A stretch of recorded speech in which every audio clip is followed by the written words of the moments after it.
ಈ ಜಿಲ್ಲೆ. ಕರ್ನಾಟಕ ರಾಜ್ಯದಲ್ಲಿ ಅತಿ ಹೆಚ್ಚು ಸುಣ್ಣದ ಕಲ್ಲು ಹೊಂದಿರುವಂತಹ ಜಿಲ್ಲೆ ಯಾವುದಂದ್ರೆ ಕಲಬುರಗಿ. ಕಲಬುರಗಿಯ ಕಂಪು ಉತ್ತರ ಕರ್ನಾಟಕದ, ಅದು ಕಲ್ಯಾಣ ಕರ್ನಾಟಕದ ಹೃದಯ ಭಾಗ. ಕಲ್ಯಾಣ ಕರ್ನಾಟಕದ ಹೃದಯ ಭಾಗ ಎನಿಸಿಕೊಂಡಿರ್ತಕ್ಕಂಥ ಕಲಬುರಗಿ ಇವತ್ತು ನಾವು ಜರ್ನಿ ಮಾಡ್ತಾ ಇದ್ದೇವೆ. ಸಾಕಷ್ಟು ವಿದ್ಯಾರ್ಥಿಗಳು ವಾರದಿಂದ ನಮ್ಮ ಜಿಲ್ಲೆಗೆ ಬನ್ನಿ ಬನ್ನಿ ಬನ್ನಿ ಅಂತೇಳಿ ಕರೆದಿದ್ರು.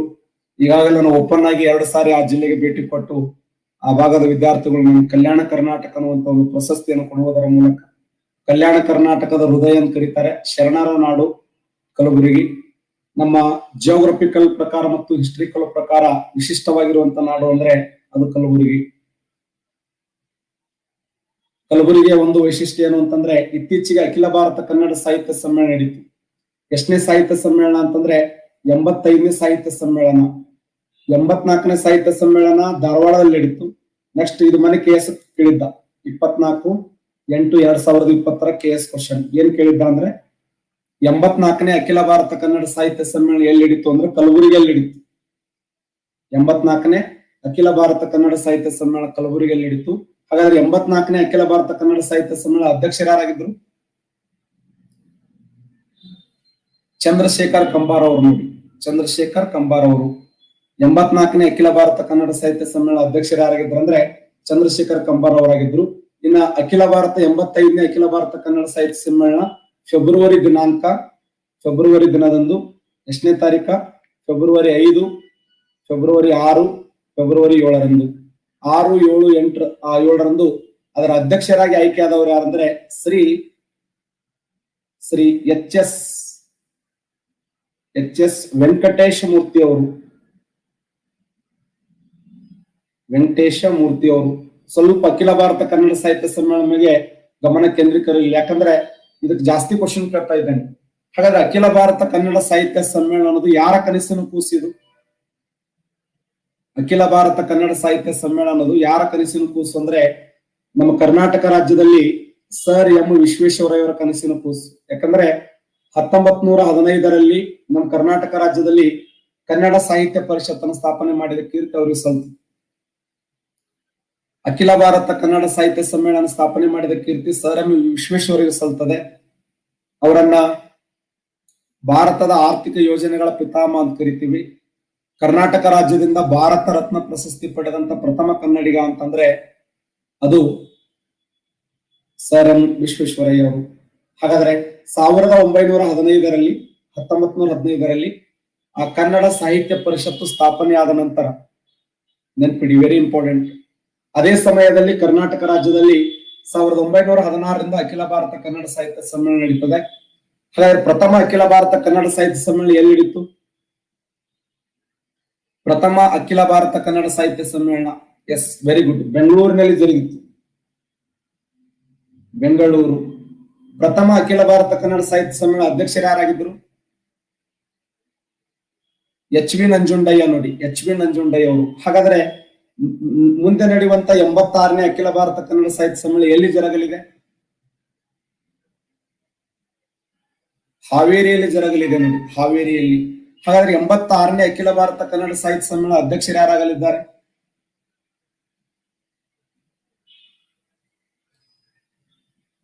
ದೊಡ್ಡ ರಂಗೇಗೌಡರು ಅಂತೇಳಿ ಈಗಾಗಲೇ ಆಯ್ಕೆಯಾಗಿದ್ದಾರೆ. ಇನ್ನೇನು ಕೆಲವೇ ದಿನಗಳಲ್ಲಿ ಅಖಿಲ ಭಾರತ ಕನ್ನಡ ಸಾಹಿತ್ಯ ಸಮ್ಮೇಳನ ನಡೆಯಲಿದೆ. ಅದನ್ನ ಕನ್ನಡದ ಹಬ್ಬ ಅಂತ ಕರಿತೀವಿ. ಅನೇಕ ಕವಿಗಳ ಕೂಟ, ಕವಿಗಳ ಸಂಗಮ, ಹಿರಿಯ ಮತ್ತು ಕಿರಿಯ ಕವಿಗಳ ಒಂದು ಸಂಗಮ ಯಾವ್ದಂದ್ರೆ ಅಖಿಲ ಭಾರತ ಕನ್ನಡ ಸಾಹಿತ್ಯ ಸಮ್ಮೇಳನ. 85ನೇ ಅಖಿಲ ಭಾರತ ಕನ್ನಡ ಸಾಹಿತ್ಯ ಸಮ್ಮೇಳನ ಕಲಬುರಗಿಯಲ್ಲಿ ನಡೀತು. 84ನೇ ಅಖಿಲ ಭಾರತ ಕನ್ನಡ ಸಾಹಿತ್ಯ ಸಮ್ಮೇಳನ ಧಾರವಾಡದಲ್ಲಿ ನಡೀತು. 86ನೇ ಅಖಿಲ ಭಾರತ ಕನ್ನಡ ಸಾಹಿತ್ಯ ಸಮ್ಮೇಳನ ಹಾವೇರಿಯಲ್ಲಿ ಜರಗಲಿದೆ. ಕಲಬುರಗಿಯ ವೈಶಿಷ್ಟ್ಯವಾಗಿರುವಂತಹ ಜಿಲ್ಲೆ ಇದು. ನೋಡಿದ ತಕ್ಷಣ ನಮ್ಮ ನೆನಪಿ ಬರೋದು ಸೂಫಿ ಸಂತರ ನಾಡು ಎನಿಸಿಕೊಂಡಿರ್ತಕ್ಕಂಥ ಕಲಬುರಗಿಯಲ್ಲಿ ಪ್ರಸಿದ್ಧವಾಗಿರುವಂತಹ ಒಂದು ದರ್ಗಾ ಇದೆ. ಆ ದರ್ಗಾ ಯಾವಂದ್ರೆ ಖ್ವಾಜಾ ಬಂದೇ ನವಾಜ್ ದರ್ಗಾ. ಖ್ವಾಜಾ ಬಂದೇ ನವಾಜ್ ದರ್ಗಾ.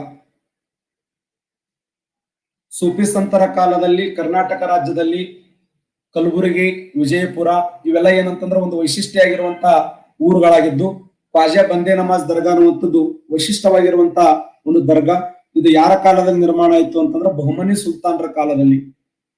ಕ್ವಶನ್ ಕೇಳ್ತಾನೆ, ಖ್ವಾಜಾ ಬಂದೇ ನಮಾಜ್ ದರ್ಗಾ ಎಲ್ಲಿದೆ ಅಂತ ಕೇಳಿದ್ದಾನೆ. ಕಲಬುರಗಿಯಲ್ಲಿ ಕಂಡುಬರುತ್ತದೆ.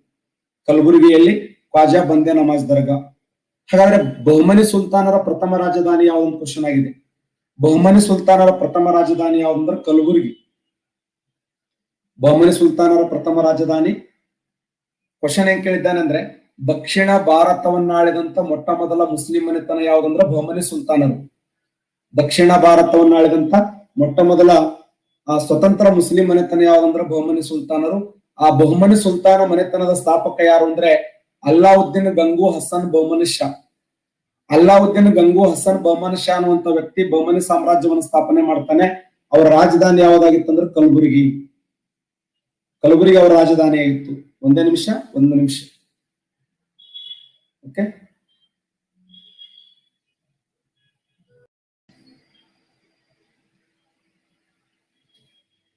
ನೋಡಿ, ದಕ್ಷಿಣ ಭಾರತವನ್ನಾಳಿದಂತ. ಹಾಗಾದ್ರೆ ಈ ಒಂದು ಬಹುಮನಿ ಸುಲ್ತಾನಕ್ಕಿಂತ ಮುಂಚೆ ಕಲಬುರಗಿ ಯಾರ ರಾಜಧಾನಿ ಆಗಿತ್ತು? ಯಾರು ಹೇಳ್ತಾರೆ? ಕಲಬುರಗಿ ಬಂದೇ ನಮಾಜ್. ಬಹುಮನಿ ಸುಲ್ತಾನರಿಗಿಂತ ಮುಂಚೆ ಕರ್ನಾಟಕ ರಾಜ್ಯ ಯಾರ ರಾಜಧಾನಿ ಆಗಿತ್ತು? ಎಸ್,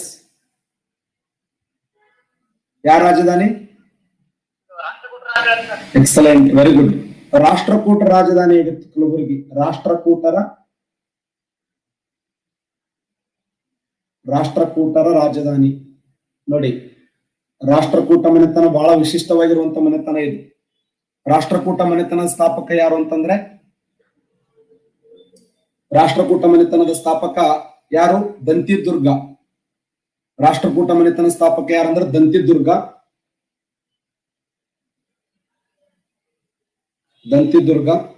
ಈ ಮನೆತನದ ಪ್ರಸಿದ್ಧ ದೊರೆ ಯಾರಂದ್ರೆ ಅಮೋಘ ವರ್ಷ ನೃಪತುಂಗ. ಈ ಮನೆತನದ ರಾಜ್ಯ ಲಾಂಛನ ಅಂದ್ರೆ ಗರುಡ. ಈ ಮನೆತನಕ್ಕೆ ಭೇಟಿ ಕೊಟ್ಟ ಪ್ರಸಿದ್ಧ ಪ್ರವಾಸಿಗೆ ಯಾರಂದ್ರೆ ಸುಲೇಮಾನ್. 851ರಲ್ಲಿ ಅರಬ ಪ್ರವಾಸಿಗನಾಗಿರುವಂತ ಸುಲೇಮಾನ್. ಇದೇ ತರ ಪ್ರಶ್ನೆಗಳು ಕೇಳ್ತಾರೆ. ಇವ್ರ ರಾಜಧಾನಿ ಯಾವ್ದಂದ್ರೆ ಮಾನಕೇಟ. ಇವತ್ತು present Birla super cement famous ಆಗಿದೆ ಇದು. ರಾಜಧಾನಿ ಮಾನಕೇಟ, ರಾಜ್ಯ ಲಾಂಛನ ಗರುಡ, ಪ್ರಸಿದ್ಧ ದೊರೆ ಅಮೋಘ ವರ್ಷ ನೃಪತುಂಗ, ಸ್ಥಾಪಕ ದಂತಿದುರ್ಗ. ಈ ಮನೆತನದ ಪ್ರಸಿದ್ಧವಾಗಿರುವಂತ ಕವಿ ಶ್ರೀ ವಿಜಯ. ಈತ ಬರೆದ ಪ್ರಸಿದ್ಧವಾದ ಕೃತಿ ಯಾವ್ದಂದ್ರೆ ಕವಿರಾಜ್ಯ ಮಾರ್ಗ.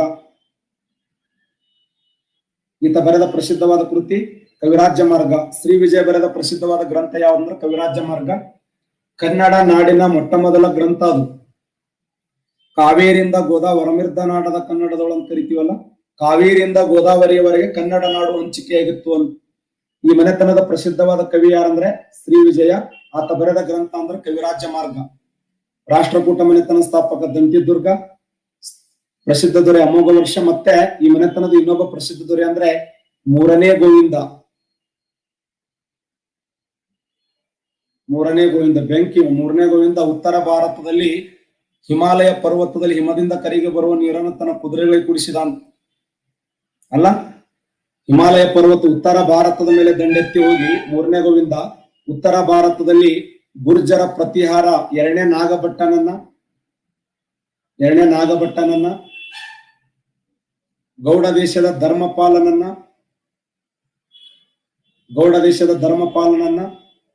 ಕನೋಜದ ಚಕ್ರಾಯುಧನನ್ನ,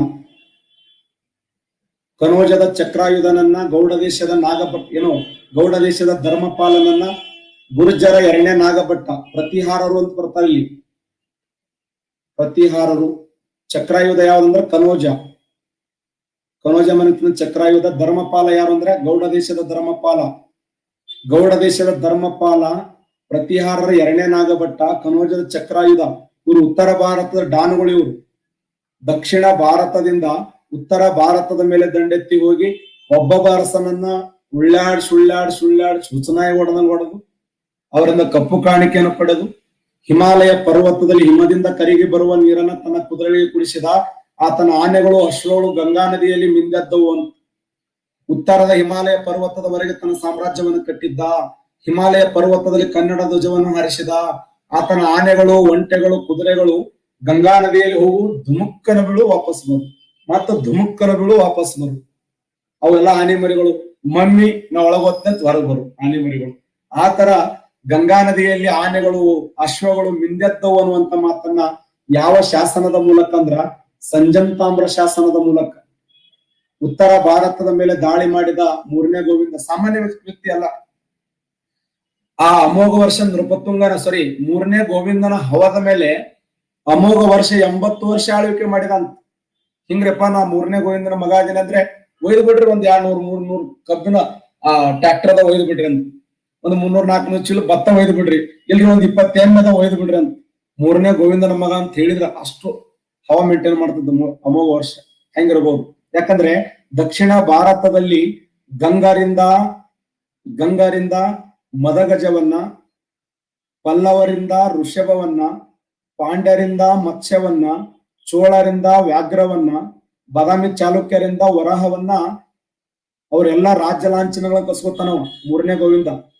ಇವನ ಹವಾ ಎಲಿತನ ಮೇಂಟೈನ್ ಮಾಡಿದ್ದ ಅಂದ್ರೆ ಶ್ರೀಲಂಕಾ ಮತ್ತು ಕೇರಳ ರಾಜ್ಯ. ಫೋನ್ ಹಚ್ಚಿದ್ರಂತವ್ರು, ಸರ್ ಈ ಕಡೆ ಒಟ್ಟ ಬರ್ಲಕ್ ಹೋಗ್ಬಿಡ್ರಿ, ನಿಮ್ಗೆ ಏನ್ ಬೇಕಲ್ಲ ನಾವು ಕಳಿಸ್ತೀವಿ ಅಂತ ಫೋನ್ ಮಾಡಿ. ಸರ್ ಯಾಕೆ ಬರ್ತೀರಿ ಈ ಕಡೆ, ನೀವು ಬರೋದು ಬೇಡ, ನಿಮ್ಗೆ ಏನೇನ್ ಬೇಕಲ್ಲ ನಾವು ಇಲ್ಲಿಂದ ಕಳಿಸ್ತೀವಿ ಅಂತೇಳಿ 3ನೇ ಗೋವಿಂದನ ಮಗ ಅಮೋಘ ವರ್ಷ ಬರೇ ಅವ್ರ ಅಪ್ಪನ ಹೆಸರ ಮ್ಯಾಗ ಹವಾ ಮಾಡ್ಯಾನಂತ. ಅಂತಿಂತವ್ರು ಆಳಿದಾರ ಕಲಬುರಗಿ. ಅಲ್ಲಿ ಸಾಮಾನ್ಯ ತಿಳಿದ್ರಿ, ಸಾಮಾನ್ಯ ಮಕ್ಳು ಆಟ ಅಂತ ತಿಳಿದ್ರೆ ಏನ್ ಕೆಪ್ಪು ಸೈಲೆಂಟ್ ಇರ್ತಾರ ಅಷ್ಟೇ, ಏನೋ ಮಾಡಕ್ ಕಲಬುರಗಿ ಇಡೀ ದೇಶ ಆಳಿದ ಮಂದಿ. ಉತ್ತರದ ಹಿಮಾಲಯ ಪರ್ವತದವರೆಗೆ ಆಳ್ವಿಕೆಯನ್ನು ಮಾಡಿ ಯಾವ ಸುಳ್ಳಾದ್ರೆ ಹೆಡಿಕಿನ ಚೆಂಡ ಮರ ಬೀಳ್ತಾವ. ಬಾ ನೀನ್ ತೋರಿಸ್ತೀನಿ, ಹೆಡಿಕಿನ ಚೆಂಡ ಕರ್ಕೊಂಡು ಹೋಗ್ತೀನಿ. ಕಲಬುರಗಿಯಲ್ಲಿ ಮಾನಕೇಟ ಇದೆ. ಮಾನಕೇಟದಲ್ಲಿ ಹಿಮಾಲಯ ಪರ್ವತದ ಹಿಮದಿಂದ ಕರಿಗೆ ಬರೋ ನೀರನ್ನು ತನ್ನ ಕುದುರೆಗಳಿಗೆ ಕುಡಿಸಿ ಇತಿಹಾಸ ಸತ್ಯ ಹೇಳಕ್ಕೆ ಟೈಮ್ ಇಲ್ಲ, ಇನ್ನು ಸುಳ್ಳು ಏನ್ ಹೇಳ್ಬೇಕು. ಹಿಮಾಲಯ ಪರ್ವತದ ನೋಡಿ, ಬುಕ್ಕ ಓದ್ರಿ, ಶಾಲೆ ಕಲ್ತಿರ್ಲಿ ಸ್ವಲ್ಪ ಓದ್ರಿ. ಸ್ಪರ್ಧಾ ಕರ್ನಾಟಕ ಬುಕ್ಕದ ಬರ್ದಿ ನೋಡಿ, ನಾನೇ ಬರೆದಿರ್ತಕ್ಕಂಥ ಸ್ಪರ್ಧಾ ಕರ್ನಾಟಕ ಪುಸ್ತಕದಲ್ಲಿ ಅದ್ಭುತವಾಗಿ ಬರ್ದಿನಿ. ಓದ್ರಿ ಒಂದ್ಸರಿ, ನಿಮ್ಮ ಕಣ್ಣುಗಳನ್ನು ತೆರೆದು ಓದಿ ಒಂದ್ಸರಿ. ಹಾಗಾದ್ರೆ ಅಮೋಘ ವರ್ಷನ ಆಸ್ಥಾನಕ್ಕೆ ಭೇಟಿ ಕೊಟ್ಟಂತ ಪ್ರವಾಸಿಗೆ ಯಾರಂತ ಕೇಳಿದ್ದಾರೆ? ಸುಲೇಮಾನ್ ಬಂದು ಹೇಳ್ತಾನೆ, ಎಂಚಂದ ಕಟ್ಟಿ ಓಮರ ಅರಮನೆ ಅಂತ. ನಿನ್ನಂತ ಅರಮನೆ ನಾನು ಜೀವನದಾಗ ನೋಡಿಲ್ಲ. ಪ್ರಪಂಚದ 4 ಅರಮನೆಗಳಲ್ಲಿ ನಿಂದು ಒಂದಂತ ನಾವು. ಅವ ಕ್ಯಾಬಾ ಅಂತಾನ ಅಮೋಘ ವರ್ಷ. ಕ್ಯಾಬಾ ನೈ ಕುಚ್ ಬಿ ನೈ, ಹೈ ಅರಬ್ ಮೇ ಹೈ, ರೋಮ್ ಮೇ ಹೈ, ಚೀನಿ ಮೇ ಹೈ. 4 ಸಾಮ್ರಾಜ್ಯಗಳಲ್ಲಿ ನಿಮ್ದು ಕೂಡ ಒಂದಂತ ನಾವು. ಪ್ರಪಂಚದ 4 ಸಾಮ್ರಾಜ್ಯಗಳಲ್ಲಿ ಅರಬ ಸಾಮ್ರಾಜ್ಯ, ರೋಮ್ ಸಾಮ್ರಾಜ್ಯ, ಚೀನಿ ಸಾಮ್ರಾಜ್ಯ, ಅವುಗಳಲ್ಲಿ ಆ ರಾಷ್ಟ್ರಕೂಟ ಮನೆತನ ಒಂದು ಅಂತ ಹೇಳಿದಂತ ವ್ಯಕ್ತಿ ಅಮೋಘ ನೃಪತುಂಗ. ಈತನ ಆಸ್ಥಾನಕ್ಕೆ ಸುಲೇಮಾನ ಬರ್ತಾನ ಸ್ನೇಹಿತರೆ. ಈತನ ಮೂಲ ಹೆಸರು ಶರ್ವ. ಈತನ ಆಸ್ಥಾನದ ಮಂತ್ರಿ ಬಂಕೇಶ ಹೆಸರಲ್ಲಿ ಕಟ್ಟಿದವರು ಬಂಕಾಪುರ, ಇವತ್ತು ಹಾವೇರಿ ಜಿಲ್ಲೆಯಲ್ಲಿದೆ. 2ನೇ ನವಿಲುಧಾಮ ಅದು. ಅಮೋಘ ವರ್ಷನ ನೃಪತುಂಗನ ವಿಶೇಷ ಏನು ಅಂತಂದ್ರೆ, ಈತ ಬರೆದ ಪ್ರಸಿದ್ಧವಾದ ಕೃತಿ ಪ್ರಶ್ನೋತ್ತರ ಮಾಲೆ ಎನ್ನುವಂತ ಕೃತಿಯನ್ನು ಬರೀತಾನೆ. ಆ ಪ್ರಶ್ನೋತ್ತರ ಮಾಲೆ ಎಂಬ ಕೃತಿ ಯಾವ ಭಾಷೆಯಲ್ಲಿದೆ ಅಂದ್ರೆ ಸಂಸ್ಕೃತ ಭಾಷೆಯಲ್ಲಿದೆ. ಸಂಸ್ಕೃತ ಭಾಷೆಯಲ್ಲಿ ಪ್ರಶ್ನೋತ್ತರ ಮಾಲೆ ಎನ್ನುವಂತ ಕೃತಿ ಇದೆ. ಪ್ರಶ್ನೋತ್ತರ ಮಾಲೆ ಯಾವ ಭಾಷೆಯಲ್ಲಿದೆ ಅಂದ್ರೆ ಸಂಸ್ಕೃತ ಭಾಷೆಯಲ್ಲಿದೆ. ಅಮೋಘ ವರ್ಷ ನೃಪತುಂಗನ ವಿಶೇಷ ಏನು, ಅವನು ಒಳ್ಳೆ ಗುಣ ಏನು ಅಂತಂದ್ರೆ, ಒಂದ್ಸರಿ ಭಯಂಕರ ಮಳೆ ಬಂದಿರ್ಲಿಲ್ಲ ಅಂತ. ಮಳೆ ಬರ್ಲಾರ್ದಂತ ಸಮಯದಲ್ಲಿ ಎಂತ ನೋವಿನ ಸಂಗತಿ ಅಂತಂದ್ರೆ, ನಾಯಕರಂದ್ರೆ ಹಂಗಿರ್ಬೇಕು. ಮಳೆ ಬಂದಿರಲ್ಲ ಸ್ನೇಹಿತರೆ. ಮಳೆ ಬರ್ಲಾದಂತ ಸಮಯದಲ್ಲಿ ಮಹಾರಾಷ್ಟ್ರದ ಕೊಲ್ಲಾಪುರದ ಮಹಾಲಕ್ಷ್ಮಿ ಹೋಗಿ, ತಾಯಿ ನಮ್ಮವ್ವ, ನಮ್ ಭಾಗದ ಜನತೆಗೆ ಮಳೆ ಬರ್ತಾ ಇಲ್ಲ, ನಿನ್ನ ಕೈಕಾಲು ಬಿಡ್ತೀನವ, ಬಿದ್ದು ಅದ್ದೆ ಅಳತ್ನವ, ತಾಯಿ ದಯವಿಟ್ಟು ಹೆಂಗಾರ ಮಾಡಿ ಮಳೆಯನ್ನು ತೊಂಬ ಅಂತ ಹೇಳಿ ತನ್ನ ತಾಯಿಗೆ ಬೇಡಿಕೊಂಡಂತ ವ್ಯಕ್ತಿ. ಅವನ ಭಕ್ತಿ ಎಷ್ಟು ಒಳ್ಳೆಯದಾಗಿತ್ತು ಅಂದ್ರೆ, ಬೇಡಿಕೊಂಡ ಎರಡೇ ದಿನಕ್ಕೆ ಮಳೆ ಅಲಕ್ಕನ ಹೆಡ್ಡಿಕಿನ ಚಂಡಮರ ಮಳೆ ಬಿತ್ತಂತ. ಆ ತಾಯಿಗೆ ಹೋಗಿ ತನ್ನ ಎಡಗೈ ಹೆಬ್ಬಟ್ಟನ್ನು ಕೊಟ್ಟಂತ ಪುಣ್ಯಾತ್ಮ ಯಾರಂದ್ರೆ ಅಮೋಘ ವರ್ಷ ನೃಪತುಂಗ. ಅಂತ ಒಂದು ಸಾಮ್ರಾಜ್ಯ ಎಲ್ಲಿ ಆಳಲ್ಪಟ್ಟಿತ್ತು ಅಂತಂದ್ರೆ ಅಮೋಘ ವರ್ಷ ನೃಪತುಂಗನ ಕಾಲದಲ್ಲಿ. ಯಾರವ ದೇವನವ, ಯಾರವ ಕುಂದೇವನವ, ನಿಮ್ಮ ಮಾಯಿ. ಕರೆಂಟ್ ಹೋಗಿದೆ.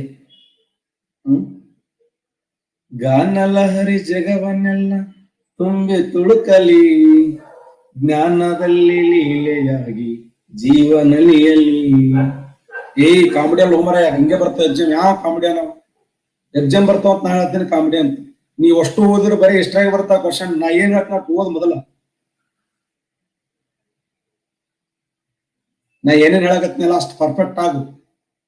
ಯಾವ ಕಾಮಿಡಿಯನೋ ಅನ್ಬಾರ್ದಪ್ಪ. ಇಷ್ಟೇ ಕೇಳ್ತಾನ ಜಗದಾಡಿ ಬೇಕಾದಂಗ್ ಕೇಳಕ್. ಈ ಮನೆತನದ ಮೇಲೆ ಏನ್ ಕೇಳಿದ್ರೆ ಇಷ್ಟೇ ಕೇಳಬೇಕು.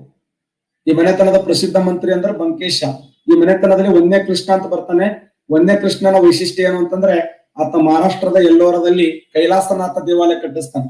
ಆ ಕೈಲಾಸನಾಥ ದೇವಾಲಯ ಒಂದೇ ಕೈಯಲ್ಲಿ ಆ ಕೈಲಾಸ ಪರ್ವತವನ್ನ ರಾವಣ ಕೈಲಾಸ ಪರ್ವತದಲ್ಲಿ ಹಿಡಿದಿರ್ತಕ್ಕಂಥ ದೃಶ್ಯ ರೋಮಾಂಚನ ಅನಿಸ್ತದೆ. ಒಟ್ಟಾರೆಯಾಗಿ ಕಲಬುರಗಿ ಜಿಲ್ಲೆಗೆ ಬಂದಾಗ ನಮಗೆ ಬಹಳ ಹೆಮ್ಮೆ ಅನಿಸ್ತದೆ ಸ್ನೇಹಿತರೆ. ಕರ್ನಾಟಕ ರಾಜ್ಯದಲ್ಲಿ ವಿಸ್ತೀರ್ಣದಲ್ಲಿ ಅತ್ಯಂತ ದೊಡ್ಡದಾಗಿರುವಂತ 3ನೇ ಜಿಲ್ಲೆ ಅಂತಂದ್ರೆ ಯಾಕಂತಂದ್ರೆ ನಾನು ಹೋದಂತ ಸಮಯದಲ್ಲಿ ನಾ ಏನ್ ಹೇಳಿದ್ರು ನಗ್ತಿದ್ರು. ಅವ್ರ ಮನಸ್ಸು ಅಂತದ್ರು ವಿಚಾರ. ಒಂದೊಂದ್ ಶಬ್ದ 5 ದಿನ 6 ತಾಸು ನಿರಂತರ ಕ್ಲಾಸ್ ತೊಗೊಂಡಿನ. ಓಪನ್ ಕ್ಲಾಸ್ 2-2.5 ಸಾವಿರ 3 ಸಾವಿರ ಹುಡುಗರದ್ದು ಮುಂದ್ ಕೂತು ಒಂದ್ ಸಾವಿರ ಚಪ್ಪಾಳೆ ತಟ್ಟೋದು ನಗದು. ಅದೆಷ್ಟು ಮುಗ್ಧತೆ. ಕೆಟ್ಟ ಅಸಹ್ಯಕ.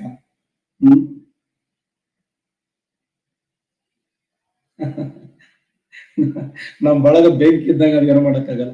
ಹಾಗಾದ್ರೆ ಕರ್ನಾಟಕ ರಾಜ್ಯದಲ್ಲಿ ವಿಸ್ತೀರ್ಣದಲ್ಲಿ ಅತಿ ದೊಡ್ಡ ಜಿಲ್ಲೆ ಅಂದ್ರೆ ಬೆಳಗಾವಿ ಅತ್ಯಂತ ದೊಡ್ಡ ಜಿಲ್ಲೆ. ಆದರೆ 2ನೇ ಜಿಲ್ಲೆ ಅಂದ್ರೆ ಕಲಬುರಗಿ. ನೆನಪಿಡಿ, ಕಲಬುರಗಿ. 3ನೇ ಜಿಲ್ಲೆ ಅಂತಂದ್ರೆ ತುಮಕೂರು. ಬೆಳಗಾವಿ, ಕಲಬುರಗಿ, ತುಮಕೂರು ಅತ್ಯಂತ ದೊಡ್ಡ ಜಿಲ್ಲೆಗಳು. ಅತ್ಯಂತ ಚಿಕ್ಕ ಜಿಲ್ಲೆಗಳು ಅಂತಂದ್ರೆ ಬೆಂಗಳೂರು ನಗರ, ಬೆಂಗಳೂರು ಗ್ರಾಮಾಂತರ ಮತ್ತೆ ರಾಮನಗರ. ಬೆಂಗಳೂರು ನಗರ, ಬೆಂಗಳೂರು ಗ್ರಾಮಾಂತರ, ರಾಮನಗರ ಅತ್ಯಂತ ಚಿಕ್ಕ ಜಿಲ್ಲೆಗಳಾದರೆ ಅತ್ಯಂತ ಯಾವ ಅಂತಂದ್ರೆ ಬೆಳಗಾವಿ, ಕಲಬುರಗಿ, ತುಮಕೂರು. ಕರ್ನಾಟಕ ರಾಜ್ಯದಲ್ಲಿ ವಿಸ್ತೀರ್ಣದಲ್ಲಿ ಅತಿ ದೊಡ್ಡ ಜಿಲ್ಲೆ ಬೆಳಗಾವಿ. ಯಾಕಂದ್ರೆ ಇದು 13,415 ಚದರ ಕಿಲೋಮೀಟರ್ ಇದ್ರೆ ಬೆಂಗಳೂರು ನಗರ 2,208 ಚದರ ಕಿಲೋಮೀಟರ್ ಇದೆ. ಕರ್ನಾಟಕ ರಾಜ್ಯದಲ್ಲಿ ಅತಿ ದೊಡ್ಡ ಜಿಲ್ಲೆ ಬೆಳಗಾವಿ. ಫಸ್ಟ್ ಕಲಬುರಗಿ ಇತ್ತು. ಯಾವಾಗ ಯಾದಗಿರಿ ಡಿವೈಡ್ ಆಯ್ತಲ್ಲ, ಯಾದಗಿರಿ ಡಿವೈಡ್ ಆಗೋದ್ರಿಂದ 2ನೇ ಸ್ಥಾನದಲ್ಲಿ ಯಾವ್ದಿದೆ ಅಂದ್ರೆ ಕಲಬುರಗಿ ಇದೆ. ಇನ್ನು ಕಲಬುರಗಿಯ ಜಿಯೋಗ್ರಫಿಕಲ್ ನೋಡಿದಾಗ ಕಲಬುರಗಿಯನ್ನ ತೊಗರಿಯ ನಾಡು ಅಂತ ಕರೀತಾರೆ. ತೊಗರಿ ಫೇಮಸ್. ಕರ್ನಾಟಕ ರಾಜ್ಯದಲ್ಲಿ ಅತಿ ಹೆಚ್ಚು ತೊಗರಿ ಉತ್ಪಾದನೆ ಮಾಡುವಂತ ಜಿಲ್ಲೆ ಕಲಬುರಗಿ. ಅದಕ್ಕೆ ಕಲಬುರಗಿಯಲ್ಲಿ ತೊಗರಿ ಪಾರ್ಕ್ ಇದೆ ಸ್ನೇಹಿತರೆ. ತೊಗರಿ ಪಾರ್ಕ್. ಕರ್ನಾಟಕದಲ್ಲಿ ತೊಗರಿ ಪಾರ್ಕ್ ಎಲ್ಲಿದೆ ಅಂದ್ರೆ ಕಲಬುರಗಿಯಲ್ಲಿ ಕಂಡು ಬರ್ತದೆ. ಪಾರ್ಕ್ಗಳು ನಿಂಬೆ ಪಾರ್ಕ್. ನಮ್ಮ ಬಿಜಾಪುರ ಜಿಲ್ಲೆ ಇಂಡಿಯಲ್ಲಿ ನಿಂಬೆ ಪಾರ್ಕ್ ಇದೆ. ಸಾಗರೋತ್ಪನ್ನ ಪಾರ್ಕ್ ಮಂಗಳೂರಿನಲ್ಲಿದೆ ಅಲ್ಲ. ಪ್ಲಾಸ್ಟಿಕ್ ಪಾರ್ಕ್ ಮಂಗಳೂರಿನ ಗಂಜಿ ಮಠದಲ್ಲಿ ಸ್ಥಾಪನೆ ಆಗ್ತಾ ಇದೆ. ಸೋಲಾರ್ ಪಾರ್ಕ್ ಇತ್ತೀಚೆಗೆ ಕರ್ನಾಟಕ ರಾಜ್ಯ ಸರ್ಕಾರ ಸೋಲಾರ್ ಪಾರ್ಕ್ ಅನ್ನು ಸ್ಥಾಪಿಸಲು ಉದ್ದೇಶಿಸಲಾಗಿದೆ. Solar park. ಆ ಸೋಲಾರ್ ಪಾರ್ಕ್ ಎಲ್ಲಿ ಅಂತಂದ್ರೆ ಕಲಬುರಗಿ ಜಿಲ್ಲೆಯ ಫಿರೋಜಾಬಾದ್. ನೋಡಿ ಯಾವ ತರ ನಮ್ಮ ಬೆಳಕ್ ಬರ್ತಲ್ಲ, ಹಂಗ ಒಂದು 15ರಿಂದ 20 ನಿಮಿಷ ನಮ್ಮ ಜೀವನದಾಗ ಕತ್ತಲ ಅಂತ ಬಂದಿರ್ತದೆ. ಆ ಕತ್ತಲಕ್ಕೆ ನಾವ್ ಯಾವತ್ತೂ ಅಂಜಬಾರದು. ಕತ್ತಲಕ್ಕಂಜಿ ನಮ್ಮ ಪ್ರಯತ್ನವನ್ನು ಬಿಡಬಾರದು. ನಮ್ಮ ಜೀವನದ ಬಂದಂತ ಕಷ್ಟಗಳನ್ನ, ನೋವು ನಲಿಗಳನ್ನ ಯಾರು ಫೇಸ್ ಮಾಡ್ತಾರಲ್ಲ ಅವ್ರ ಜೀವನದ ಸಕ್ಸಸ್ ಆಗ್ತಾರೆ. ಎಲ್ಲರ ಜೀವನದಲ್ಲಿ ನೋವುಗಳು ಇರ್ತವೆ. ಆ ನೋವಿಗೆ ಒಂದಿನ ಶಾಶ್ವತವಾದ ಪರಿಹಾರ ಇರ್ತದೆ. ಸೂರ್ಯ ನಮ್ಮ ಪರವಾಗಿ ಒಂದಿನ ಇದ್ದೇ ಇರ್ತಾನೆ, ಬೆಳಕು ನಮ್ಮ ಪರವಾಗಿ ಇದ್ದೇ ಇರ್ತದೆ. ಆ ಕತ್ತಲದಲ್ಲಿ ಯಾರ ಪ್ರಯತ್ನವನ್ನು ಬಿಡಂಗಿಲ್ಲಲ್ಲ ಅವ್ರಿಗೆ ಗ್ಯಾರಂಟಿ ಬೆಳಕು ಸಿಗ್ತದೆ. ಇದಕ್ಕೆ ಸಾಕ್ಷಿ ಇವತ್ತಿನ ಉದಾಹರಣೆ. ಕತ್ತಲಾಯ್ತಪ್ಪ ಕ್ಲಾಸ್ ಕೇಳಂಗಿಲ್ಲ ಅಂತೇಳಿ ನಾವು ಕ್ಲಾಸ್ ಬಂದ್ ಮಾಡ್ಲಿಲ್ಲ, ಹೌದಾ ಅಲ್ಲೋ? ಅದಕ್ಕೆ ಜೀವನದಲ್ಲಿ ಸಕ್ಸಸ್ ಅನ್ನು ಕಾಣಬೇಕಾದ್ರೆ ಮತ್ತು ಸಾಕಷ್ಟು ನೋವುಗಳು, ನಲಿವುಗಳು, ಏಕಾಂಗಿ ಆಗ್ತೀವಿ, ಅವಮಾನ ಮಾಡ್ತಾರೆ, ಅಪಮಾನ ಮಾಡ್ತಾರೆ, ನಿಂದಿಸ್ತಾರೆ, ಬೈತಾರೆ.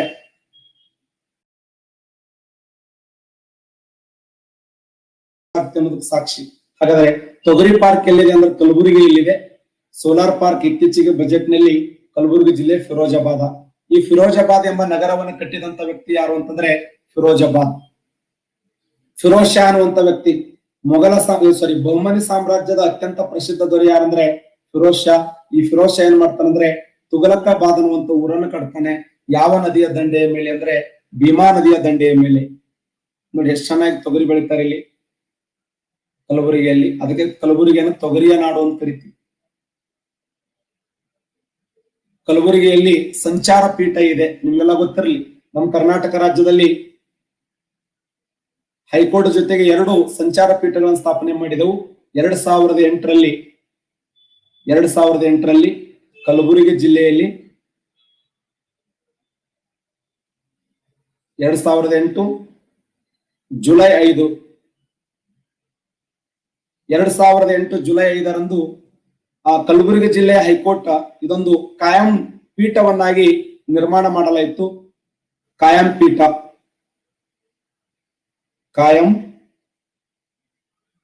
ಪೀಠವನ್ನಾಗಿ ರಚನೆ ಮಾಡಲಾಗಿದೆ. ಯಾವ ವರ್ಷ ಅಂದ್ರೆ 2008 ಜುಲೈ 5ರಂದು. ಜುಲೈ 5 ನಮ್ಮ ಕರ್ನಾಟಕ ರಾಜ್ಯದಲ್ಲಿ ನ್ಯಾಯ ದೇಗುಲಾಗಿರುವಂತಹ ಕಲಬುರಗಿಯ ಒಂದು ಕಾಯಂ ಪೀಠವನ್ನು 2008 ಜುಲೈ 5ರಂದು ಸ್ಥಾಪನೆ ಮಾಡಲಾಗಿದೆ. ಇಡೀ ನಮ್ಮ ದೇಶದಲ್ಲಿ ಮೊದಲ ಬಾರಿಗೆ ಟಿವಿಯನ್ನು ಪರಿಚಯಿಸಿದಂತ ನಗರ ಅಂದ್ರೆ ಕಲಬುರಗಿ.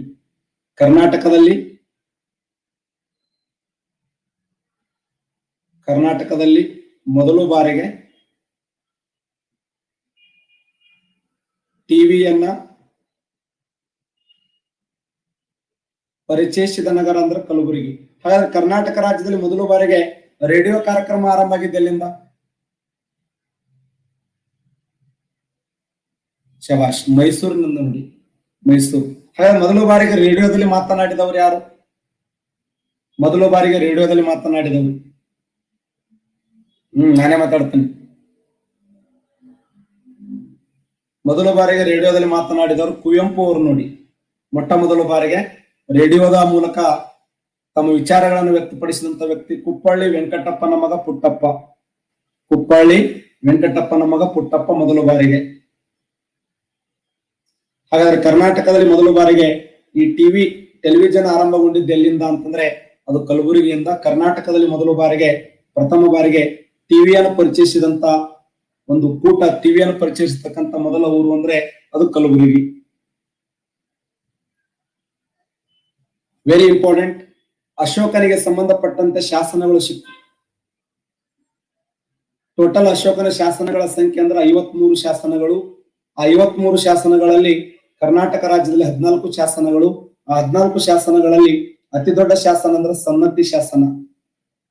ಆ ಸನ್ನತಿ ಶಾಸನ ಇರೋದು ಕಲಬುರಗಿಯಲ್ಲಿ ಸ್ನೇಹಿತರೆ, ನೆನ್ಪಿಡಿ. ಕರ್ನಾಟಕ ರಾಜ್ಯದಲ್ಲಿ 14 ಶಾಸನಗಳು ಸಿಕ್ಕವ. 14 ಶಾಸನಗಳಲ್ಲಿ ಅತಿ ದೊಡ್ಡ ಶಾಸನ ಅಂದ್ರೆ ಸನ್ನತಿ ಶಾಸನ. 14 ಶಾಸನಗಳಲ್ಲಿ ಅತಿ ಚಿಕ್ಕ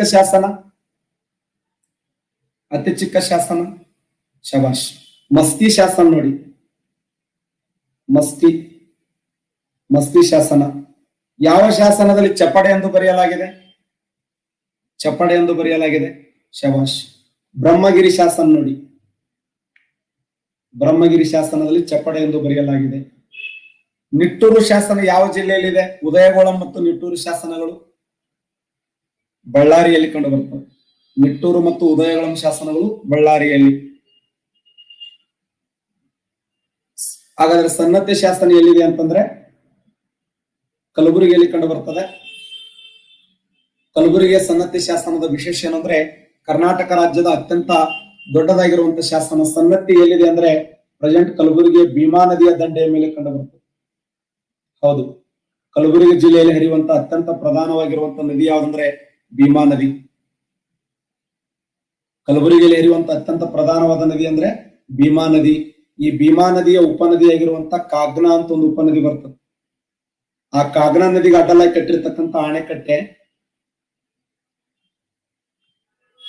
ಬೆಣ್ಣೆತೋರೆ ಅಣೆಕಟ್ಟು.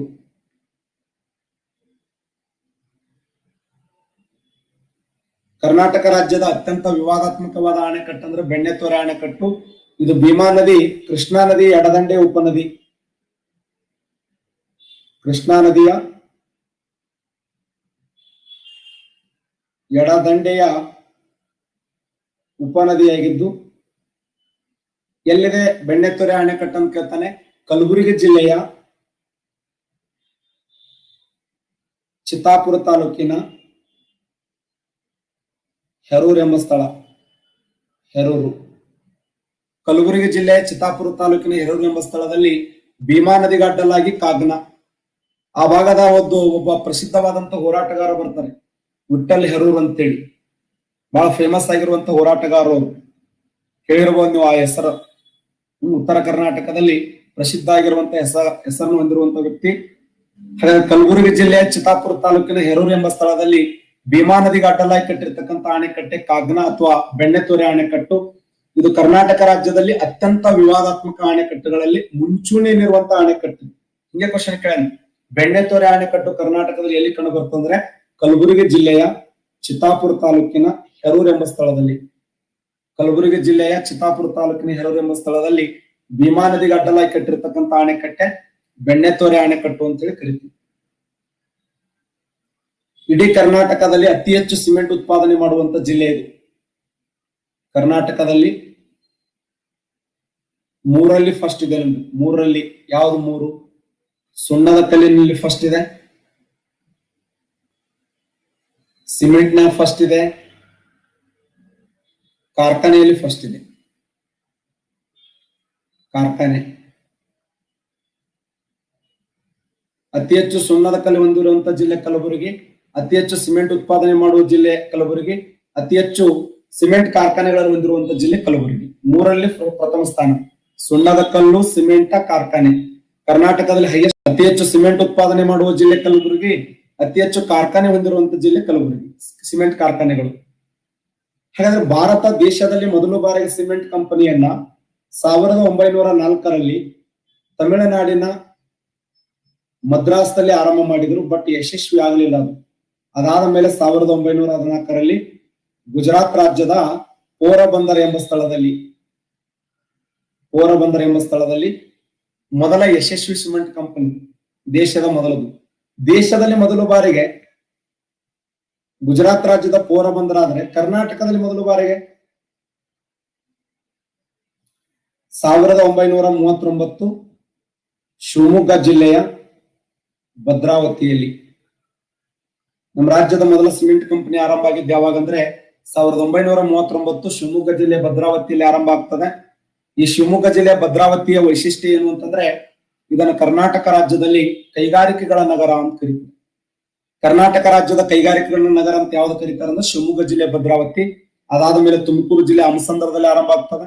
ತುಮಕೂರು ಜಿಲ್ಲೆ ಹಮಸಂದ್ರ ಆದ ಮೇಲೆ ಕಲಬುರಗಿ ಜಿಲ್ಲೆಯ ವಾಡಿ, ಶಾಬಾದಿ, ಕುರುಕುಂಟಿ, ಚಿತ್ತಾಪುರ, ಏನ್ ಒಂದ ಎರಡು ಎಷ್ಟು ಅಂತ ಹೇಳಿ 8 ಕೈಗಾರಿಕೆಗಳ ಫೇಮಸ್ ಅಲ್ಲಿ. ಕಲಬುರಗಿಯಲ್ಲಿ 8 ಕೈಗಾರಿಕೆಗಳು. ಅದಕ್ಕೆ ಕರ್ನಾಟಕದಲ್ಲಿ ಸಿಮೆಂಟ್, ಸುಣ್ಣದ ಕಲ್ಲು ಕಾರ್ಖಾನೆ ಈ ಮೂರಾಗ ಫಸ್ಟ್ ಯಾವಂದ್ರೆ ಕಲಬುರಗಿ ಜಿಲ್ಲೆ ಸಿಮೆಂಟ್ಗೆ ಫೇಮಸ್. ಮತ್ತೆ ಎಲ್ಲೆಲ್ಲಿ ಕಚ್ಚಾ ವಸ್ತುಗಳದ ಅವೇ ಉತ್ಪಾದನೆ ಮಾಡ್ಬೇಕಲ್ಲ, ಹೌದಲ್ಲ? ಬೆಳಗಾಮದ ಕಬ್ಬು ಬೆಳಿತಾರ ಹೋಗಿ ಬೆಂಗಳೂರದ ಸಕ್ಕರೆ ಫ್ಯಾಕ್ಟರಿ ಆನ್ ಮಾಡಬಾರ್ದಲ್ಲ. ಇಲ್ರಿ ನಾವು ಬೆಳಗಾಮದಿಂದ ಕಬ್ಬು ಬೆಂಗಳೂರು ತಗೊಂಡು ಹೋಗ್ತೀವಿ ಅಂದ್ರೆ ಹುಚ್ಚುಗಟ್ಟಿ ಅಂತ ಬೈತಾರ ಮಂದಿ. ಹುಚ್ಚುಗಟ್ಟಿ ಎಲ್ಲಿ ಕಬ್ಬ, ಎಲ್ಲಿ ಫ್ಯಾಕ್ಟರಿ? ಹೌದು. ಇಲ್ರಿ ನಾವು ಅಂಡಮಾನ್ ನಿಕೋಬಾರದ ಒಂದ್ 4 ಸಕ್ಕರೆ ಫ್ಯಾಕ್ಟರಿ ಓಪನ್ ಮಾಡಕತ್ ಮಾಡಿವ್ರಿ, ಬೆಳಗಾಮದಿಂದ ಕಬ್ಬು ಒಯ್ಬೇಕತ್ ಮಾಡಿವಿ ಅಂದಾಗ ಬೈತಾರ. ಹಿರಿಯರ್ ಹುಚ್ಚುಗಟ್ಟಿ ತಿಳಿಸುತ್ತದಲ್ಲಿ ಎಲ್ಲೆಲ್ಲಿ ಕಚ್ಚಾ ವಸ್ತು ಇರ್ತಾವಲ್ಲ ಅವುಗಳನ್ನು ಉತ್ಪಾದನೆ ಮಾಡುವಂತ ಪ್ರಯತ್ನ ಮುಂದಾಗ್ಬೇಕಪ್ಪ. ಹೌದಲ್ಲ? ಇಲ್ರಿ ನಮ್ ಕಡೆ ರೊಕ್ಕ ಅದ ನಾವ್ ಮಾಡ್ಬೇಕಂತ ಮಾಡಿವಿ, ಮಾಡು, 8 ದಿನದಿಂದ ಮುಚ್ಕೊಂಡ್ ಬರ್ತೀವಿ ವಾಪಸ್. ಹಾಗಾದ್ರೆ ಕರ್ನಾಟಕ ರಾಜ್ಯದಲ್ಲಿ ಸುಣ್ಣದ ಕಲ್ಲು, ಸಿಮೆಂಟ್ ಕಾರ್ಖಾನೆ ಮೂರಲ್ಲಿ ಫಸ್ಟ್ ಯಾವ್ದಂದ್ರೆ ಕಲಬುರಗಿ, ಮೂರಲ್ಲಿ ಪ್ರಥಮ ಸ್ಥಾನದಲ್ಲಿದೆ. ಮತ್ತೇನಿದೆ ಕಲಬುರಗಿಯಲ್ಲಿ? ಐತಿಹಾಸಿಕ ಕೋಟೆಯನ್ನು ನೋಡ್ತೀವಿ ನಾವು, ಫೇಮಸ್.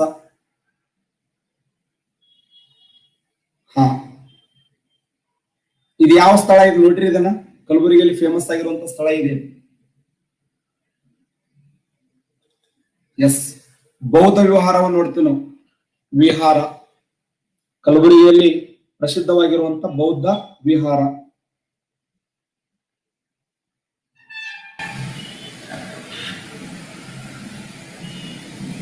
ಕಲಬುರಗಿಯಲ್ಲಿ ಬೌದ್ಧ ವಿಹಾರವನ್ನು ನೋಡು, ಬಹಳ ಫೇಮಸ್ ಆಗಿರುವಂತ ಸ್ಥಳ ಇದು ಕೂಡ.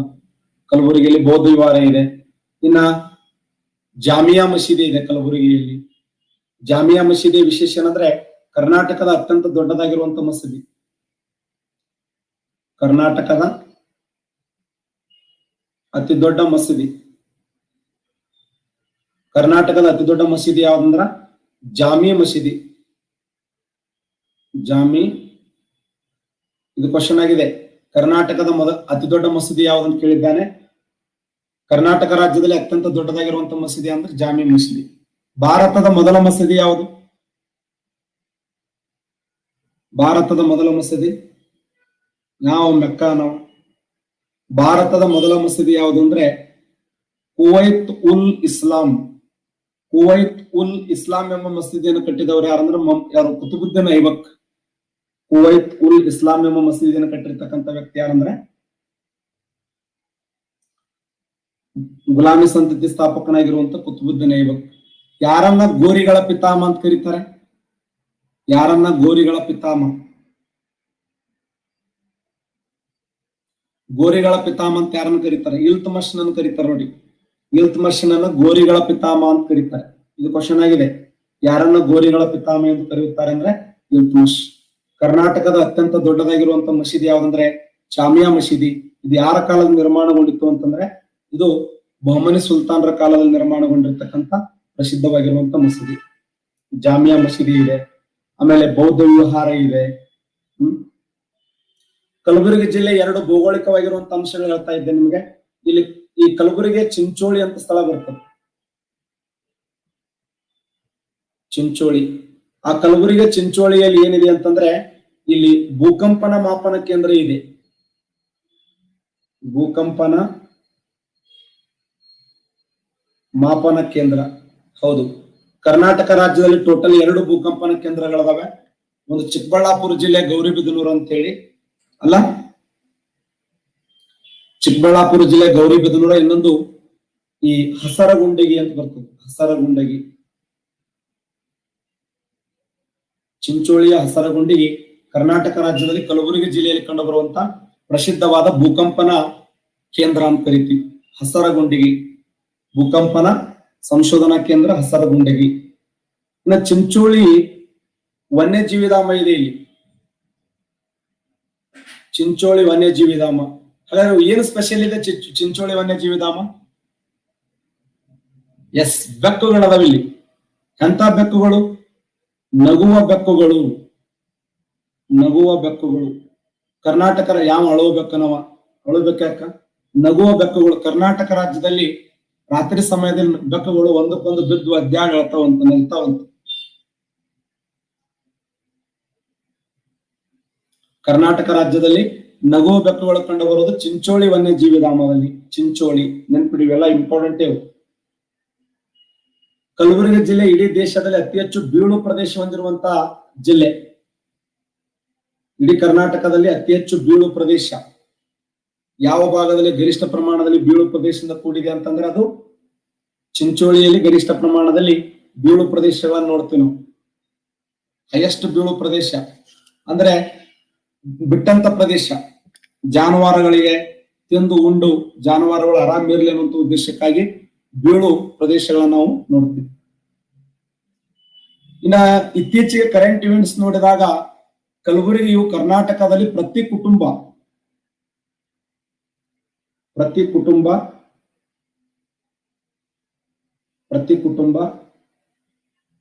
ಬ್ಯಾಂಕ್ ಖಾತೆಗಳನ್ನು ಹೊಂದಿರುವಂತ ಕುಟುಂಬ. ಬ್ಯಾಂಕ್ ಖಾತೆ ಇಡೀ ಕರ್ನಾಟಕ ರಾಜ್ಯದಲ್ಲಿ ಮೊದಲ ಬಾರಿಗೆ ಪ್ರತಿ ಕುಟುಂಬ ಬ್ಯಾಂಕ್ ಖಾತೆ ಹೊಂದಿರುವಂತ ಮೊದಲ ಜಿಲ್ಲೆ ಯಾವುದಂದ್ರೆ ಅದು ಕಲಬುರಗಿ. ಬ್ಯಾಂಕ್ ಖಾತೆಗಳನ್ನು ಹೊಂದಿರುವಂತ ಮೊದಲ ಜಿಲ್ಲೆ. ಅತಿ ಹೆಚ್ಚು ಕೃತಕ ಉಪಗ್ರಹಗಳನ್ನು ಹೊಂದಿದ ಗ್ರಹ ಯಾವುದು?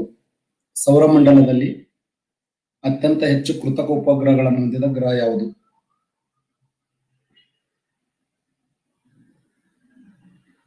ಸೌರಮಂಡಲದಲ್ಲಿ ಅತಿ ಹೆಚ್ಚು ಕೃತಕ ಉಪಗ್ರಹಗಳನ್ನು ಹೊಂದಿದ ಗ್ರಹ ಯಾವುದು? ಸರಿಯಾದಂತ ಕ್ವಶನ್ ಏನು ಅಂತಂದ್ರೆ ಭೂಮಿ ನೋಡಿ. ಸೌರಮಂಡಲದಲ್ಲಿ ಅತಿ ಹೆಚ್ಚು ಕೃತಕ ಉಪಗ್ರಹಗಳನ್ನು ಹೊಂದಿರುವಂತ ಗ್ರಹ ಯಾವುದು ಅಂತ ಕ್ವಶನ್ ಆಗಿದೆ. ಸರಿಯಾದಂತ ಉತ್ತರ ಭೂಮಿ ನೋಡಿ. ಸೌರಮಂಡಲದಲ್ಲಿ ಅತಿ ಹೆಚ್ಚು. ಹಾಗಾದ್ರೆ ಸೌರಮಂಡಲದ ಅತಿ ಹೆಚ್ಚು ಉಪಗ್ರಹಗಳನ್ನು ಹೊಂದಿದ ಗ್ರಹ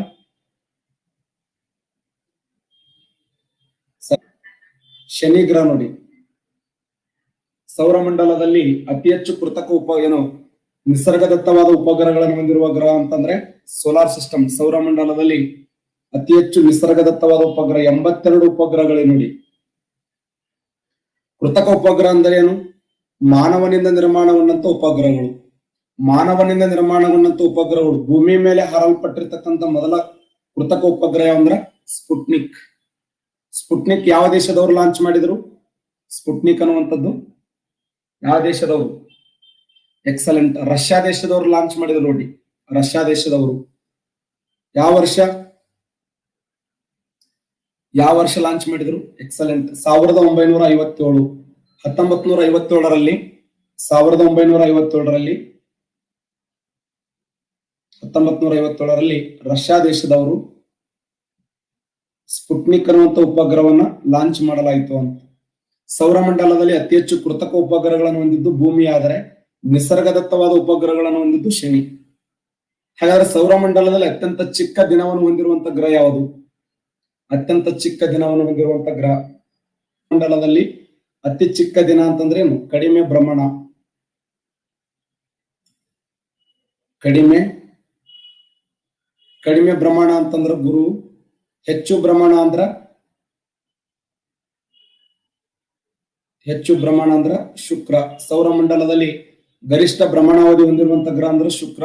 ಅತ್ಯಂತ ಕಡಿಮೆ ಭ್ರಮಣ ಅವಧಿ ಹೊಂದಿರುವಂತ ಗ್ರಹ ಅಂದ್ರ ಭೂಮಿಯ ಭ್ರಮಣಾವಧಿ ಎಷ್ಟಂದ್ರೆ 23 ಗಂಟೆ 56 ನಿಮಿಷ 4.09 ಸೆಕೆಂಡ್. ಇದು ಭೂಮಿಯ ಭ್ರಮಣಾವಧಿ. ನಮ್ಮ ಭೂಮಿಯ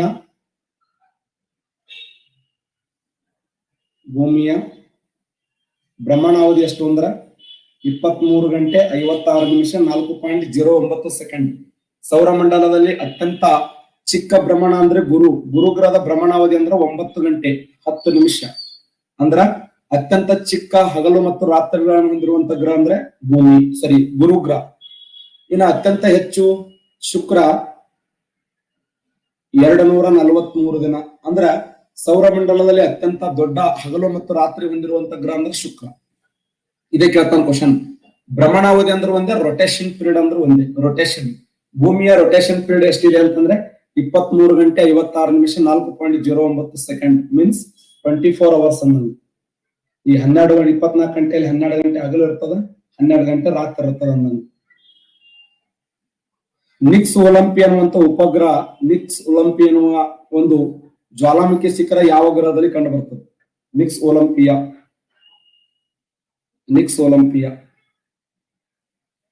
ಶಬಾಷ್, ಮಂಗಳ ಗ್ರಹದಲ್ಲಿ ನೋಡಿ. 29,000 ಮೀಟರ್ ಹೈಟ್ ಇದೆ. 29,000 ಮೀಟರ್ ಹೈಟ್ ಇದ್ದು ನಿಕ್ಸ್ ಒಲಂಪಿ ಅನ್ನುವಂಥದ್ದು ಯಾವ ಗ್ರಹದಲ್ಲಿ ಕಂಡು ಬರ್ತಂದ್ರೆ ಮಂಗಳ ಗ್ರಹದಲ್ಲಿ.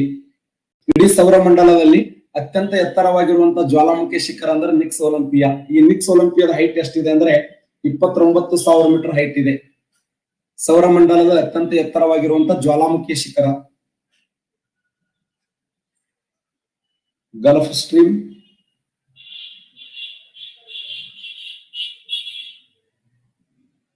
ಅಗುಲಾಸ್, ಮೊಜಾಂಬಿಕಾ, ಮಡಗಾಸ್ಕರ್. ಈ ಕೆಳಗಿನ ಯಾವ ಪ್ರವಾಹ ಹಿಂದೂ ಮಹಾಸಾಗರದ ಪ್ರವಾಹ ಅಲ್ಲ? ಈ ಕೆಳಗಿನ ಯಾವ ಪ್ರವಾಹ ಹಿಂದೂ ಮಹಾಸಾಗರದ ಪ್ರವಾಹ ಅಲ್ಲ? ಸರಿಯಾದಂತ ಉತ್ತರ ಗಲ್ಫ್ ಸ್ಟ್ರೀಮ್ ನೋಡಿ. ಗಲ್ಫ್ ಸ್ಟ್ರೀಮ್ ಇದು ಎಲ್ಲಿ ಕಂಡು ಬರ್ತಂದ್ರೆ ಅಟ್ಲಾಂಟಿಕ್ ಸಾಗರದಲ್ಲಿ ಕಂಡು ಬರ್ತದೆ. ಅಟ್ಲಾಂಟಿಕ್ ಸಾಗರ. ಹಾಗಾದ್ರೆ ಅಗುಲಾಸ್ ಆಗಿರಬಹುದು, ಮೊಜಾಂಬಿಕ್ ಆಗಿರಬಹುದು, ಮಡಗಾಸ್ಕರ್ ಆಗಿರಬಹುದು, ಇವೆಲ್ಲ ಹಿಂದೂ ಮಹಾಸಾಗರದಲ್ಲಿ ಕಂಡು ಬರ್ತವೆ. ಹಿಂದೂ ಮಹಾಸಾಗರದಲ್ಲಿ ಕಂಡು ಬರುವಂತಹ ಪ್ರವಾಹಗಳು ಅಗುಲಾಸ, ಮೊಜಾಂಬಿಕ, ಮಡಗಾಸ್ಕರ್. ಇದು ಎಲ್ಲಿ ಕಂಡು ಬರ್ತಂದ್ರೆ ಅಟ್ಲಾಂಟಿಕ್ ಸಾಗರದಲ್ಲಿ ಕಂಡು ಬರುವಂತ ಪ್ರವಾಹ.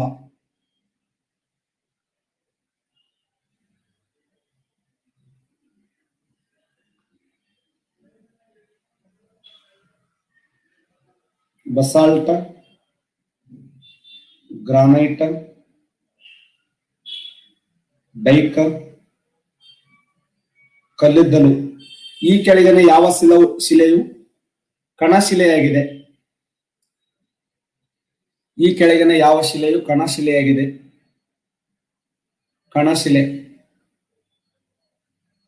ಕಣಶಿಲೆ ಅಂದ್ರು ಒಂದೇ,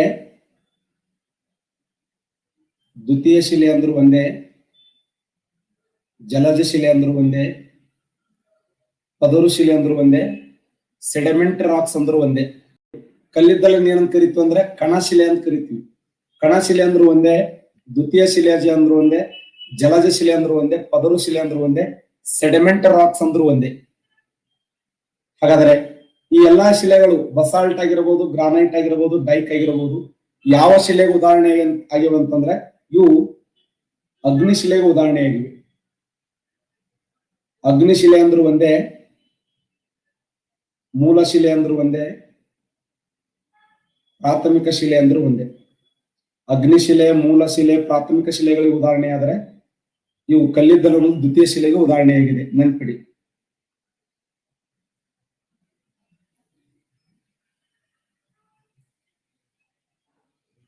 Siachen, Lambert, Ganga,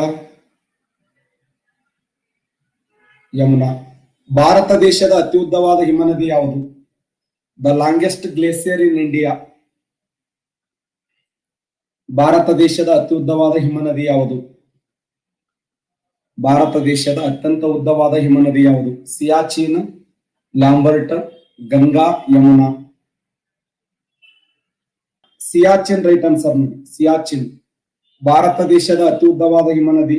the longest glacier in India. Bharat ದೇಶದ ಅತ್ಯಂತ ಉದ್ದವಾದ ಹಿಮನದಿ ಅಂದ್ರೆ ಸಿಯಾಚಿನ್. ಪ್ರಪಂಚದ ಅತಿ ಉದ್ದವಾದ ಹಿಮನದಿ, ಜಗತ್ತಿನ ಅತ್ಯಂತ ಉದ್ದವಾದ ಹಿಮನದಿ ಶಬಾಷ್ ಲ್ಯಾಂಬರ್ಟ್ ನೋಡಿ. ಪ್ರಪಂಚದ ಅತ್ಯಂತ ಉದ್ದವಾದ ಹಿಮನದಿ ಅಂದ್ರೆ ಲ್ಯಾಂಬರ್ಟ್. ಇಡೀ ಜಗತ್ತಿನಲ್ಲಿಯೇ ಅತ್ಯಂತ ಉದ್ದವಾದ ಹಿಮನದಿ ಅಂದ್ರೆ ಲ್ಯಾಂಬರ್ಟ್. ಭಾರತ ಅತಿ ಉದ್ದವಾದ ಹಿಮನದಿ ಅಂದ್ರೆ ಸಿಯಾಚಿನ್. ಸಿಯಾಚಿನ್. ಹಿಮಾಲಯ ಪರ್ವತಗಳು, ಅರಾವಳಿ ಬೆಟ್ಟಗಳು, ಕಾರಾಕೋರಂ ಶ್ರೇಣಿ, ಈಶಾನ್ಯ ಬೆಟ್ಟಗಳು. ಹಾಗಾದ್ರೆ ಸಿಯಾಚಿನ್ ಈ ಕೆಳಗಿನ ಯಾವ ಪರ್ವತಗಳಲ್ಲಿ ಕಂಡುಬರ್ತದೆ? ಸಿಯಾಚಿನ್ ಅನ್ನುವಂತ ಹಿಮನದಿ ಹಿಮಾಲಯ ಪರ್ವತಗಳಲ್ಲಿ ಕಂಡುಬರ್ತದೆ, ಅರಾವಳಿ ಬೆಟ್ಟಗಳಲ್ಲಿ, ಕಾರಾಕೋರಂ ಶ್ರೇಣಿಯಲ್ಲಿ, ಈಶಾನ್ಯ ಪರ್ವತಗಳಲ್ಲಿ.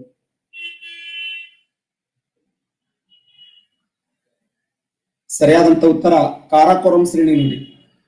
ಇಂತ ಬಹಳ ಚೆನ್ನಾಗಿ ಕ್ವಶನ್ ಕೇಳ್ತಾನೆ, ನಾವು ಮಿಸ್ ಮಾಡಬಾರದು. ಕಾರಾಕೋರಂ ಶ್ರೇಣಿ ರೈಟ್ ಆನ್ಸರ್. ಕಾರಾಕೋರಂ ಶ್ರೇಣಿ. ಈ ಕೆಳಗಿನ ಯಾವ ಪರ್ವತಗಳನ್ನ ಪ್ರಾಚೀನ ಕಾಲದಲ್ಲಿ ಕೃಷ್ಣಗಿರಿಯ ಪರ್ವತಗಳು ಅಂತ ಕರಿತೀವಿ? ಈ ಕೆಳಗಿನ ಯಾವ ಪರ್ವತಗಳನ್ನು ಪ್ರಾಚೀನ ಕಾಲದಲ್ಲಿ ಕೃಷ್ಣಗಿರಿಯ ಪರ್ವತಗಳು? ಇದೇ ಕಾರಾಕೋರಂ ಶ್ರೇಣಿಗಿರುವಂತ ಇನ್ನೊಂದು ಹೆಸರು ಏನಂದ್ರೆ ಕೃಷ್ಣಗಿರಿಯ ಪರ್ವತ. ಕೃಷ್ಣಗಿರಿಯ ಪರ್ವತ ಅಂದ್ರೆ ಒಂದೇ, ಕಾರಾಕೋರಂ ಶ್ರೇಣಿ ಅಂತಂದ್ರು ಒಂದೇ. ಕಾರಾಕೋರಂ ಶ್ರೇಣಿಗಿರುವಂತ ಇನ್ನೊಂದು ಹೆಸರೇ ಕೃಷ್ಣಗಿರಿಯ ಪರ್ವತಗಳು ಅಂತ ಹೇಳಿ ಕರೀತಿದ್ರು. ಈ ಕೆಳಗಿನ ಯಾವ ಪರ್ವತಗಳಲ್ಲಿ ಅತಿ ಎತ್ತರವಾಗಿರುವಂತಹ ಶಿಖರ K2 ಆಗಿದೆ? ಈ ಕೆಳಗಿನ ಯಾವ ಪರ್ವತಗಳಲ್ಲಿ ಅತ್ಯಂತ ಎತ್ತರವಾಗಿರುವಂತಹ ಶಿಖರ K2 ಆಗಿದೆ? ಶಬಾಷ್. ಕಾರಾಕೋರಂ ಶ್ರೇಣಿ ನೋಡಿ. ಕಾರಾಕೋರಂ ಶ್ರೇಣಿ ಭಾರತ ದೇಶದ ಅತಿ ಎತ್ತರವಾದ ಶಿಖರ ಅದು. ಭಾರತದ ಅತಿ ಎತ್ತರವಾದ ಶಿಖರ ಅಂದ್ರೆ K2. ಜಗತ್ತಿನ ಅತಿ ಎತ್ತರವಾದ ಶಿಖರ ಅಂದ್ರೆ ಮೌಂಟ್ ಎವರೆಸ್ಟ್. Mount Everest. ಪ್ರಪಂಚದ ಅತಿ ಎತ್ತರವಾದ 2ನೇ ಶಿಖರ ಅಂದ್ರೆ K2. ಪ್ರಪಂಚದ ಅತಿ ಎತ್ತರವಾದ 3ನೇ ಶಿಖರ ಅಂದ್ರೆ ಕಾಂಚನಜುಂಗ. ಹೌದು. ಮೌಂಟ್ ಎವರೆಸ್ಟ್ ಹೈಟ್ ಎಷ್ಟಿದೆ ಅಂದ್ರೆ 8848.86 ಇದೆ. K2 8611 ಮೀಟರ್ ಎತ್ತರವಾಗಿದೆ. ಕಾಂಚನಜುಂಗ 8598 ಮೀಟರ್ ಎತ್ತರವಾಗಿದೆ. ಪ್ರಪಂಚದ ಅತಿ ಎತ್ತರವಾದ ಶಿಖರ 2ನೇ ಶಿಖರ, 3ನೇ ಶಿಖರ ಇದು. ಜಗತ್ತಿನ ಅತಿ ಎತ್ತರವಾದ ಶಿಖರ ಅಂದ್ರೆ ಮೌಂಟ್ ಎವರೆಸ್ಟ್, 2ನೇ ಶಿಖರ ಅಂದ್ರೆ K2, 3ನೇ ಶಿಖರ ಅಂದ್ರೆ ಕಾಂಚನಜುಂಗ. ಪ್ರಪಂಚದ ಅತ್ಯಂತ ಹಳೆಯದಾದ ಮಡಿಕೆ ಪರ್ವತಗಳು ಯಾವುವು? ಜಗತ್ತಿನ ಅತಿ ಹಳೆಯದಾದ ಮಡಿಕೆ ಪರ್ವತಗಳು ಶಬಾಷ್ ಅರಾವಳಿ ಪರ್ವತಗಳು. ಸಾಕಷ್ಟು ಬಾರಿ ಎಕ್ಸಾಮ್ ಕೇಳ. ಪ್ರಪಂಚದಲ್ಲಿ ಅತ್ಯಂತ ಹಳೆಯದಾದ ಮಡಿಕೆ ಪರ್ವತಗಳು. The oldest fold mountain in the world. ಪ್ರಪಂಚದಲ್ಲಿ ಅತ್ಯಂತ ಹಳೆಯದಾದ ಮಡಿಕೆ ಪರ್ವತಗಳು ಯಾವಂದ್ರೆ ಅರಾವಳಿ ಪರ್ವತಗಳು. ಇಡೀ ಜಗತ್ತಿನಲ್ಲಿಯೇ ಅತ್ಯಂತ ಹಳೆಯದಾದ ಮಡಿಕೆ ಪರ್ವತಗಳಾಗಿವೆ ಅಲ್ಲ. ಪಶ್ಚಿಮ ಭಾರತದ ಗಿರಿಧಾಮಗಳ ರಾಣಿ ಅಂದ್ರೆ ಮೌಂಟ್ ಅಬು. ಆ ಮೌಂಟ್ ಅಬು ಯಾವ ಪರ್ವತ ಶ್ರೇಣಿಯಲ್ಲಿ ಕಂಡುಬರುತ್ತದೆ? ಪಶ್ಚಿಮ ಭಾರತದ ಗಿರಿಧಾಮಗಳ ರಾಣಿ ಮೌಂಟ್ ಅಬು. ಶಬಾಷ್. ಅರಾವಳಿ ಬೆಟ್ಟಗಳಲ್ಲಿ ಕಂಡು ಬರ್ತದೆ ನೋಡಿ. ಉತ್ತರ ಭಾರತ ಗಿರಿಧಾಮಗಳ ರಾಣಿ ಅಂದ್ರೆ ಚಕ್ರತ. ಪಶ್ಚಿಮ ಭಾರತ ಗಿರಿಧಾಮಗಳ ರಾಣಿ ಅಂತಂದ್ರ ಊಟಿ ಅಥವಾ ಉದಕ ಮಂಡಲ ದಕ್ಷಿಣ ಭಾರತದ್ದು. ಪಶ್ಚಿಮ ಭಾರತ ಗಿರಿಧಾಮಗಳ ರಾಣಿ ಅಂದ್ರೆ ಮೌಂಟ್ ಅಬು. ಮೌಂಟ್ ಅಬು. ಪೂರ್ವ ಭಾರತ ಗಿರಿಧಾಮಗಳ ರಾಣಿ ಅಂತಂದ್ರೆ ಡಾರ್ಜಿಲಿಂಗ್. ಮಧ್ಯ ಭಾರತ ಗಿರಿಧಾಮಗಳ ರಾಣಿ ಅಂದ್ರೆ ಪಾಚುಮರಿ. ಉತ್ತರ ಭಾರತ ಗಿರಿಧಾಮಗಳ ರಾಣಿ ಚಕ್ರತ. ದಕ್ಷಿಣ ಭಾರತ ಊಟಿ. ಪಶ್ಚಿಮ ಭಾರತ ಮೌಂಟ್ ಅಬು. ಪೂರ್ವ ಭಾರತ ಡಾರ್ಜಿಲಿಂಗ. ಮಧ್ಯ ಭಾರತ ಪಾಚುಮರಿ. ಇವೆಲ್ಲ ಗಿರಿಧಾಮಗಳು, ಫೇಮಸ್ ಹಿಲ್ ಸ್ಟೇಷನ್. ನಮ್ಮ ದೇಶದ ಪ್ರಮುಖವಾಗಿರುವಂತಹ ಹಿಲ್ ಸ್ಟೇಷನ್ ಗಿರಿಧಾಮಗಳು. ಉತ್ತರ ಭಾರತ ಗಿರಿಧಾಮಗಳ ರಾಣಿ ಅಂದ್ರೆ ಚಕ್ರತ. ದಕ್ಷಿಣ ಭಾರತ ಅಂದ್ರೆ ಊಟಿ. ಪಶ್ಚಿಮ ಭಾರತ ಅಂದ್ರೆ ಮೌಂಟ್ ಅಬು. ಪೂರ್ವ ಭಾರತ ಅಂದ್ರೆ ಡಾರ್ಜಿಲಿಂಗ. ಮಧ್ಯ ಭಾರತ ಅಂದ್ರ ಪಾಚುಮರಿ. ಗಿರಿಧಾಮಗಳ ರಾಣಿ ಎನ್ಸ್ಕೋತಾವೆ ಅಲ್ಲ.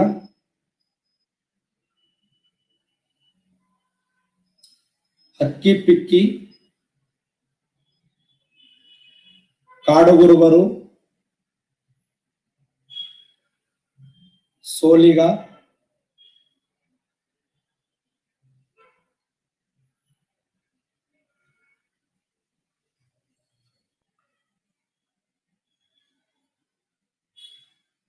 ತೋಡರು. ಈ ಕೆಳಗಿನ ಯಾವ ಜನಾಂಗ ನಮ್ಮ ರಾಜ್ಯದಲ್ಲಿ ಕಂಡು ಬರುವುದಿಲ್ಲ? ಕರ್ನಾಟಕ ರಾಜ್ಯದಲ್ಲಿ ಕಂಡು ಬರದೇ ಇರುವಂತ ಬುಡಕಟ್ಟು ಜನಾಂಗ. ಎಕ್ಸಲೆಂಟ್. ತೋಡಿಗರು ಕಂಡು ಬರಂಗಿಲ್ಲ ನೋಡಿ. ತೋಡಿಗರು ಯಾವ ರಾಜ್ಯದಲ್ಲಿ ಇದಾರೆ ಅಂದ್ರೆ ತಮಿಳುನಾಡದಾಗ ಅದಾರೆ. ಹಕ್ಕಿ ಪಿಕ್ಕಿ ಕರ್ನಾಟಕ, ಕಾಡುಗುರುಬರು ಕರ್ನಾಟಕ, ಸೋಲಿಗರು ಕರ್ನಾಟಕ. ಎಲ್ಲ ಬುಡಕಟ್ಟು ಜನಾಂಗ ಕರ್ನಾಟಕ ರಾಜ್ಯದಲ್ಲಿ ಕಂಡು ಬಂದ್ರೆ ತೋಡಿಗ ಜನಾಂಗ ಇಲ್ಲಿದಾರ ತಮಿಳುನಾಡಲ್ಲಿ ಕಂಡು ಬರ್ತಾರೆ. ಸೋಲಿಗ ಜನಾಂಗ ಕರ್ನಾಟಕ ರಾಜ್ಯದ ಚಾಮರಾಜನಗರದಲ್ಲಿ ಕಂಡು ಬರ್ತಾರೆ. ಚಾಮರಾಜನಗರ ಸೋಲಿಗ ಜನಾಂಗ. ಕಾಡುಗುರುಬರು ಮತ್ತೆ ನಮ್ಮ ರಾಜ್ಯದಲ್ಲಿ ಇನ್ನೊಂದಿದೆ ಸಿದ್ಧಿ ಜನಾಂಗ ಅಂತ. ಸಿದ್ಧಿ ಜನಾಂಗ ಎಲ್ಲಿ ಕಂಡು ಬರ್ತಾರೆ ಅಂದ್ರೆ ಉತ್ತರ ಕನ್ನಡದಲ್ಲಿ ಕಂಡು ಬರ್ತಾರೆ. ಉತ್ತರ ಕನ್ನಡದಲ್ಲಿ.